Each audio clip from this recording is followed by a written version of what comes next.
लोकसभा निवडणुकीचे पडघम वाजतायत आणि आता आपण आहोत तळ कोकणामध्ये सर्वसामान्य शेतकरी सर्वसामान्य नागरिक या लोकसभा निवडणुकीकडे कसं पाहतात हे आपण जाणून घेणार आहोत। आपण आहोत मालवण मधल्या एका आमराईमध्ये। या आमराईमध्ये आपल्याला फळ उत्पादक शेतकरी आहेत, त्यांच्याशी आपण चर्चा करणार आहोत। ते या लोकसभा निवडणुकीकडे कसं पाहतात, त्यांना या लोकसभा निवडणुकीमधून काय अपेक्षा आहेत, त्यांच्या उमेदवारांकडून काय अपेक्षा आहेत आणि नवं जे केंद्रामध्ये सरकार स्थापन होणार आहे त्यांच्याकडे देखील त्यांच्या काय अपेक्षा आहेत, या सर्व गोष्टी आपण त्यांना विचारणार आहोत। त्यांच्या समस्या, त्यांच्या अपेक्षा आपण त्यांच्याकडे ते जाणून घेणार आहोत। आपण इथे पाहू शकतो आमराईमध्ये आंबे जे आहेत ते काढलेले आहेत आणि ते इथून एक्सपोर्ट करण्यासाठी देखील सज्ज झालेले आहेत। अतिशय उत्कृष्ट असं हे फळ आहे, यांना फळांचा राजा म्हटलं जातं आणि अर्थातच हे आंबा खाल्ल्यानंतर यांना फळांचा राजा का म्हटलं जातं याचं उत्तर प्रत्येक जण अगदी मन मुराद दात देऊन सांगतात, कारण खरंच आंबा हा फळांचा राजा असतो। तर हाच फळांचा राजा आंबा उत्पादक शेतकरी जे आहेत ते आता आपल्या सोबत आहेत। वर्षातून एकदा हे फळ येतं आणि हे फळ एकदा घेण्यासाठी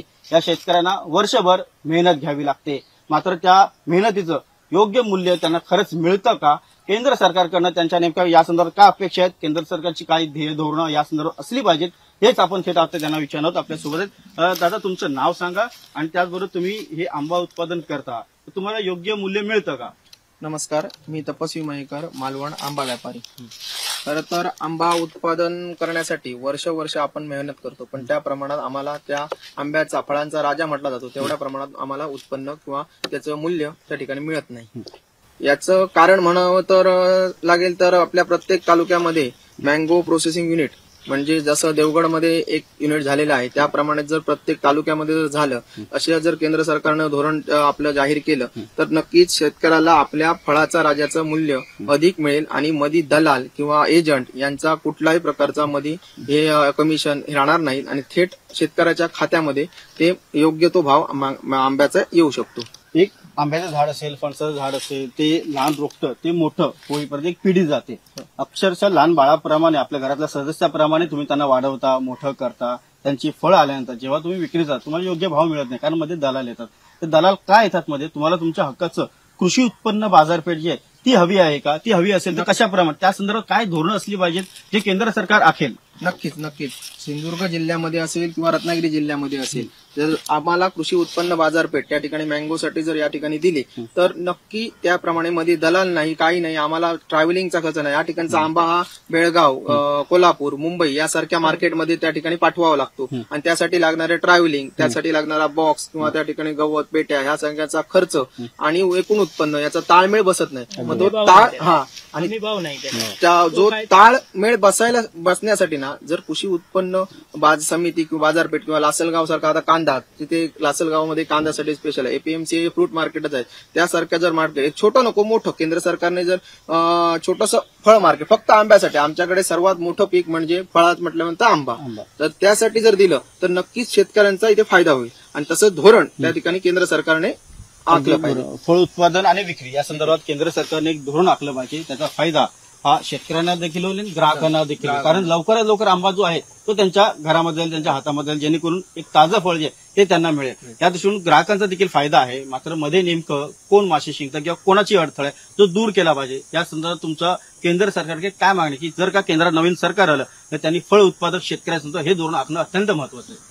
मधी अडथळा म्हणजे शासनाने जर अडथळा म्हणजे इथे जर समजा बाजारपेठ निर्माण केली आमच्यासाठी किंवा कॅनिंग म्हणजे जे आपण माझा, फ्रुटी हे ह्या गोष्टी आपण जे खातो पितो त्यासाठी जे आंबे लागतात ते आमच्याकडे किरकोळ भावाने म्हणजे 20-30 रुपये 10 रुपये किलो, सध्या 29 रुपये किलोने आमच्याकडनं घेतात ते, आणि ते त्यांना 29 रुपये कसं होतं, इथून ते ट्रॅव्हलिंग करून पाठवणार, कंपनीकडे पाठवणार, जर ते आम्ही डायरेक्ट देण्यासाठी आम्हाला जर इथे बाजारपेठ निर्माण केली तर इथल्या व्यापाऱ्यांना, आता मुंबई सारख्या ठिकाणी साधारण हा आंबा 700 रुपये 800 रुपये चांगला आंबा अजून चालू आहे, पण आम्हाला मात्र तिथे 250 रुपये 200 रुपये हा मिळतो, कारण का मध्ये दलाल आहेत, दलालच्या नंतर किरकोळ व्यापारी, तेच जर थेट ग्राहक आता या ठिकाणी येतील, आज पर्यटनाच्या माध्यमातून बऱ्याच प्रमाणात ग्राहक या ठिकाणी येतात, डायरेक्ट आंबा घेतात, पण आम्ही पण त्यांना 700-800 रुपयाने भाव देत नाही, आम्हाला जो पाहिजे तो भाव देतो। म्हणून जर बाजारपेठ झाली तर थेट ग्राहक शेतकऱ्यांच्या जमिनीपर्यंत येईल, म्हणजे बागेपर्यंत येईल आणि त्या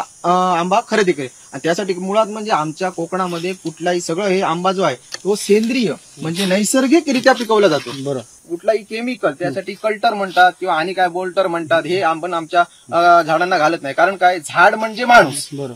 आणि माणूस कसं जगवतो घरातला, तसं आम्ही झाडांना जगवतो. म्हणून कुठलीही सेंद्रिय रासायनिक खतं त्या ठिकाणी वापरत नाही. आम्ही वापरतो सेंद्रिय शेणखत म्हणा, गोवर म्हणा, हे खत, लेंडी म्हणा म्हणजे शेळ्यांची लेंडी, माशांचं खत म्हणा, समुद्री वाळू म्हणा, ही शेवाळ म्हणा, हे वापरून त्या झाडांना माणसाप्रमाणे वर्ष जगतो. आणि आमची अशी अपेक्षा असते की आमची मागची पिढी त्या झाडांवर जगली, आमची पिढी जगली आणि पुढचे पण त्या झाडांवर जगले पाहिजेत, या अपेक्षेने त्या झाडांना जगवतो. मग त्याचा फायदा कुठेतरी शेतकऱ्यांनी, केंद्र सरकारचे धोरण आजपर्यंत न झाल्यामुळे किंवा APMC सारखी मार्केट या ठिकाणी न झाल्यामुळे कुठे मिळताना दिसत नाही.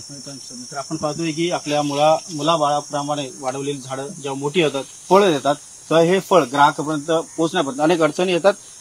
एक आमराईची बाग ते ग्राहक, हे जे नातं आहे किंवा हे जे मार्ग आहे तो कमी झाला पाहिजे. थेट ग्राहकापर्यंत हा आंबा जो आहे तो पोहोचला पाहिजे. आपल्यासोबत इतरही जे आहेत आंबा उत्पादक शेतकऱ्यांशी बोलूया. तुमचं काय म्हणणं या लोकसभा निवडणुकीकडे, तुम्ही कसं पाहता? तुमच्या काय अपेक्षा आहेत या लोकसभा निवडणुकीकडनं, आणि जे नवं सरकार येईल त्या नव्या सरकारकडनं तुमच्या काय अपेक्षा आहेत शेतकरी म्हणून? नवं सरकार येणार आहे त्याला आम्ही एकच सांगू इच्छितो की जास्तीत जास्त म्हणजे जो भाव आहे जो आंब्याला मिळणार तो आम्हाला मिळाला पाहिजे. किंवा आता एक काय केलं आहे, आता एखादं नुकसान होतं, वादळ होतं, हे होतं, तेव्हा आम्ही कसं करतो, कोणाकोणाची बाग असते ती आम्ही विकत घेतो. मग ते कसं होतं, जे 7/12 लागतो तो त्या मालकाचा लागतो. आम्ही विकत घेतलेली बाग असते त्या आम्हाला काय त्याचं मिळत नाही, त्या मालकाला त्याचे पैसे मिळाले जातात, ते काय सरकारी हेतूतून मिळणार ते. पण जो आंबा व्यापारी असतो, आंबा व्यापारी जो असतो तो तसाच राहतो. म्हणजे त्याला तर एक तर आंब्याचं नुकसान सोसावं लागतं, आणि दुसरं म्हणजे औषधं आहेत ती एवढं, म्हणजे फवारणीचं आहे किंवा हे आहे, त्याचं पण ते नुकसान सोसावं लागतं. अच्छा, आंबे कसे ओळखायचे? तुमच्या हातात आंबे दिसतात, तुमच्या बागेतले आंबे, पण आंबे ओळखायचे कसे? म्हणजे ग्राहकांना खूप उत्सुकता आहे, आंबे कसे? हा हापूस आंबा की ना, हा हापूस आंबा हा आता मालवण मध्ये आहे. मालवण, देवगड आणि वेंगुर्ला ही समुद्र किनारपट्टीला जास्तीत जास्त, समुद्र किनारपट्टी आणि डोंगरला आहे. ही जेव्हा एकत्र येतात ना, आणि तो तिथला जो आंबा असतो तो 1 नंबर आंबा असतो. म्हणजे समुद्र किनारपट्टी लागून त्याला डोंगर. आंब्याची काही वैशिष्ट्य असतं ओळखण्याच्या? हा आंबा लांबट असतो, जरा देठ बसलेला असतो त्याचा. आणि दुसरं म्हणजे काय, ह्याची साल एकदम पातळ असते.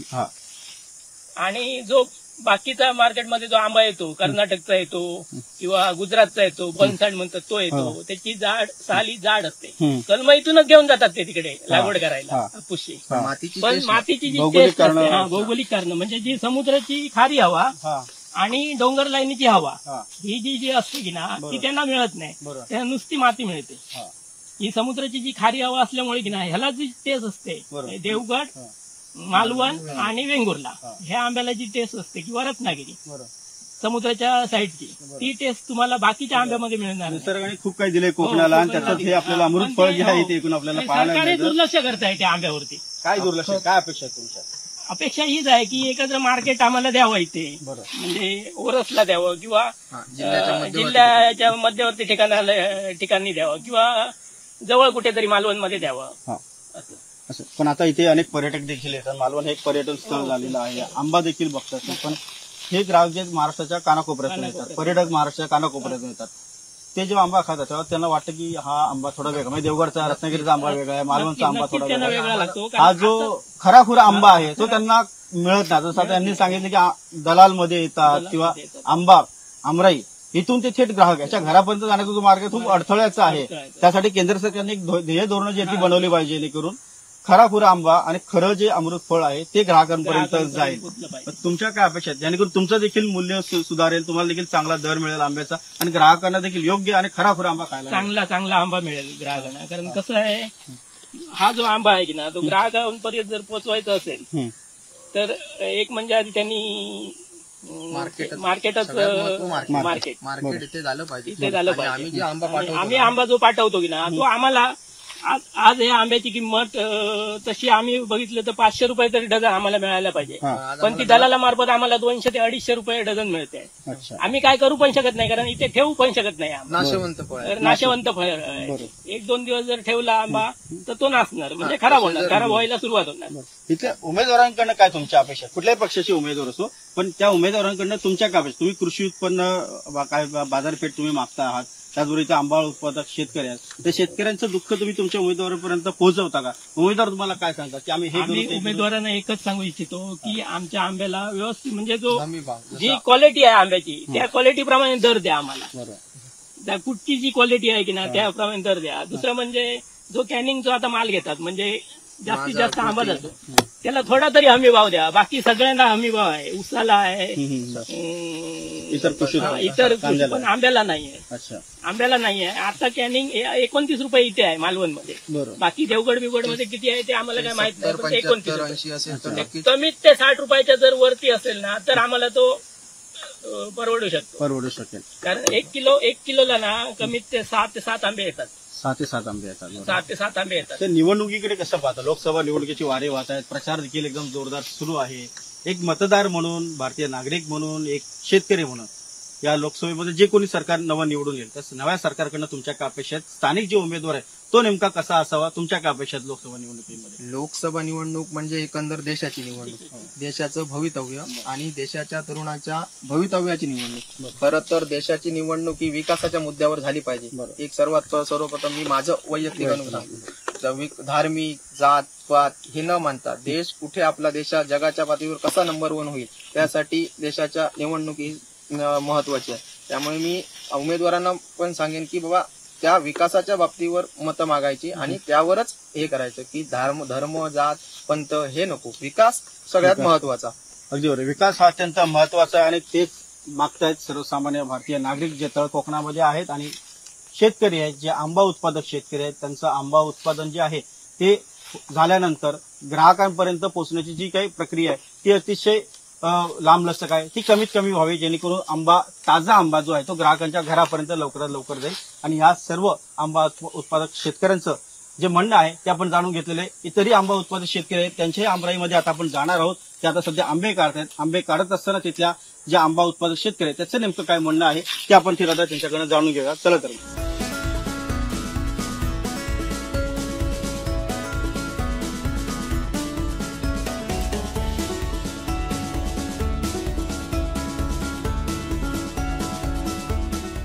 तळ कोकणातला आंबा उत्पादक शेतकरी आहे, त्यांच्या अनेक समस्या आपण जाणून घेत आहोत. आपण एका दुसऱ्या आंबराईच्या बागेमध्ये आलेलो आहोत. इथे आपण चारी बाजूला पाहत असाल सर्वत्र आपल्याला आंबेच आंबे पाहायला मिळतात. इथे आंबे उतरवण्याचं काम जे आहे ते सुरू झालेलं आहे आणि आंबा उत्पादक शेतकरी हा देखील आपल्या सोबत आहे. त्यांच्या नेमक्या काय समस्या आहेत, किती समस्या सोडवल्या गेल्या आहेत, किती सोडवायच्या बाकी राहिल्या आहेत, या संदर्भात आपण थेट त्यांच्याशी बोलणार आहोत. तुमचं नाव सांगा दादा, आणि तुम्ही इथे नेमकं आता आंबा फळ काढण्याचं काम चालू आहे, तर काय नेमक्या समस्या असतात तुमच्या? कारण आंबा उत्पादक, फळ उत्पादक शेतकरी हा कोकणातला सर्वात महत्वाचा घटक आहे, तर तुमच्या काय समस्या असतील त्या सांगा. समस्या म्हणजे आता एक इथे कोकणात मार्केट नाही, आपलं फळ मार्केट नाही. ते वाशी किंवा सांगली, पुणे यासाठी इथला माल घ्यावा लागतो. म्हणजे तिकडनं ते काय झालं ठरवतील तो रेटमध्ये माल आमचा विकावा लागतो. आणि दुसरं म्हणजे कॅनिंगला हमी भाव नाही आहे, तो कोटी मोलाच्या भावाने विकावा लागतो. पण तुमचा हा आंबा तो उत्पादन झालेला आहे, म्हणजे फळ तयार झाले, तुम्ही फळ काढलेलं आहे, आता जे पॅकेजिंग करून तुम्ही ते मार्केटमध्ये पाठवतात, ते पाठवीपर्यंत अनेक तास निघून जातात, काही दिवस देखील निघून जातात. आंबा हा तसा नाशवंत पदार्थ आहे, आपण इथे पाहू शकतो. आंबा आता कच्चा आहे, पण हा कच्चा आंबा जो आहे तो हळूहळू पिकेल आणि पिकल्यानंतर थोडी 7 दिवसात तो खराब होणार. तर त्या खराब होण्याच्या प्रक्रियेपूर्वीच हा आंबा ग्राहकाच्या घरी जाणं अत्यंत महत्वाचं आहे. तर त्यासाठी कमीत कमी वेळामध्ये संपूर्ण जी काही तुमच्या व्यापाराची खरेदी विक्रीची प्रक्रिया आहे ती पूर्ण होणं अत्यंत गरजेचं आहे. सध्या खूप वेळ लागतो आहे, ती कमी करण्यासाठी केंद्र सरकारचं काय ध्येय धोरणं असली पाहिजे, त्या दृष्टिकोन तुमचा काय विचार आहे? म्हणजे वाहतुकीसाठी रस्त्याची व्यवस्था, हे चांगले रस्ते असले पाहिजे. ते कमीत कमी वेळेत हा नाशवंत माल मार्केटमध्ये जाईल, त्याची विक्री चांगल्या भावाला. 15 वर्ष आपण पाहतोय की मुंबई गोवा जो महामार्गाचं काम चालू आहे, पण अजून पूर्ण झालेलं नाहीये. काही पट्टा जो सिंधुदुर्गातला तो पूर्ण झालेला आहे, मात्र अजून रायगड मधला खूप मोठा पट्टा जो तो बाकी आहे. त्यामुळे तळ कोकणातून उत्तर कोकणामध्ये म्हणजे मुंबईकडे जाण्यासाठी जो मार्ग आहे तो अजूनही तसा पूर्ण तयार झालेला नाही. तिथे पोहोचण्यासाठी वेळ लागतो आहे सगळं, मग ती पूर्ण होणं गरजेचं आहे ना? गरजेचंच आहे कारण इकडनं आमचा सर्व माल तो वाशी मार्केटला जास्तीत जास्त जातो, तो कमीत कमी वेळेत गेला पाहिजे.